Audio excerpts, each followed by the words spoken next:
Well, it is one of the most common learning differences. Nearly 10 million children live with dyslexia. Our Jory Talley joins us in the studio with more on that.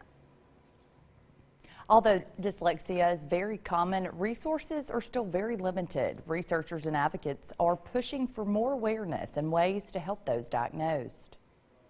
Kathy Prater's dyslexia research and knowledge stems from a personal connection. It all started 11 years ago when her son was diagnosed. He was in the 3rd grade. Since then, she's become a research advocate at Mississippi State and the coordinator for the Ignite Dyslexia program at the T.K. Martin Center for Technology and Disability. The characteristics of dyslexia are pretty well pronounced.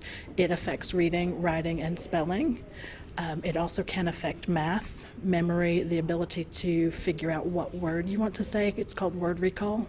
Sometimes they'll just get stuck and that word won't come out. Dyslexia affects 20% of the general population and 1 in 5 students. 1 in 5 sounds like a really small number, but when you think about the entire group of education students nationwide, that's 8.5 million children.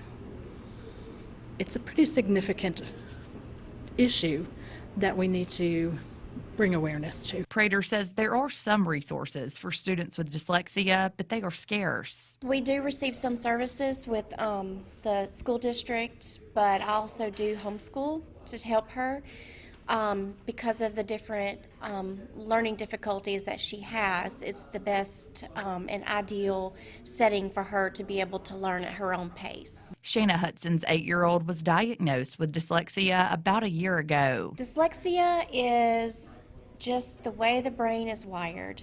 She is brilliant. My daughter is brilliant. She is smart.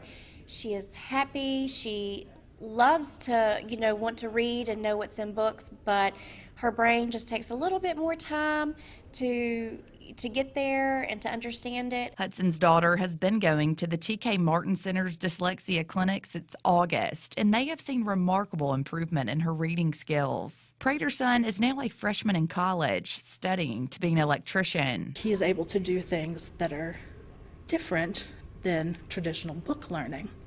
They struggle in traditional book learning, but they exceed in many other areas.